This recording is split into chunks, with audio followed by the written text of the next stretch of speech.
Hindi pa rin po pinatawad ng Bagyong Lando ang Pangasinan ng manalasa ito kahapon. Kaugnay po niyan, makakausap natin sa linya ng telepono si Trish Roque. Trish, balita namin maraming nabuwal na puno at poste dyan. Kamusta ang clearing operations ngayon? Lord, tama ka dyan, no? Napakarami nga nung mga puno at poste na talagang natumba dahil nga dito sa Bagyong Lando. Yung mga poste ng kuryente, wala pa tayong nakita na nagtayo dito sa mga ito. Pero yung mga puno na humambalang sa kalye, dahil nga baka maka-aksidente pa ito at dahil baka maka-apekto dito nga sa biyahe sa mga lugar na to, sinubukan na yung i-clear ng mga LGU dun sa highway. Pero marami pa yung mga poste, yung mga puno na natumba dun naman sa mga inner roads lamang. Yung dito lamang sa mga kalsada dito sa mga looban nitong mga lugar na to. Yun yung hindi pa nakiklear. Pero yung sa mga highway, clear na nila yan kahapon. Trish, saan banda ba yan? Ang balita namin, nasa Alfonso, Pangasinan ka. Ito bang nakikita namin ngayon sa screen, ito yung mga imahen mula sa Alfonso? Lord, nasa Bugalyon, Pangasinan ako ngayon. Bugalyon, Ang okay. nadaanan namin kahapon, Aguilar at saka dito sa Bugalyon, Pangasinan. Mm-hmm. Oo.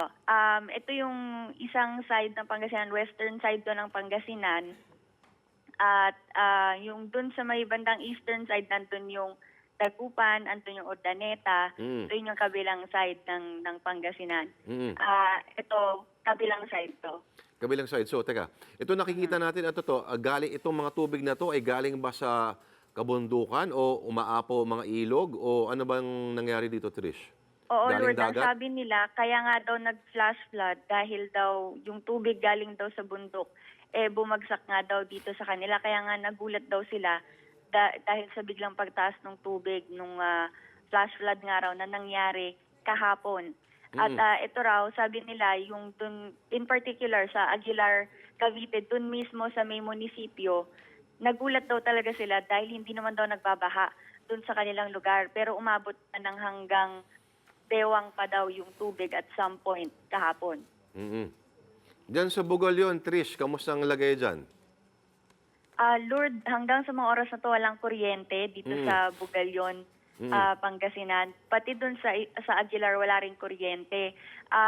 Tapos mangilan-ngilan lang kasi yung establishments na merong generator. Kasi ito ay bayan lamang, Lord. Hindi naman siya yung kagaya ng mga city na talagang madaming may mga hotel, may mga generator. Dito sa lugar na to, sa Bugalyon in particular, dalawa lang yung merong generator. So talagang blackout talaga kagabi dito. Wala talagang makita, walang kuryente. Kaya before magdilim, talagang pina-force evacuate na nila lahat ng tao para wala nang maiwan doon sa kanilang mga bahay dahil mahihirapan pa sakali na manghingi sila ng rescue kung may mangyari man, tapos gabi na. Trish, kamusta ang rescue at relief efforts dyan? Lord, yun nga, no, talagang tuloy-tuloy yung ginawa nilang rescue operations buong kahapon.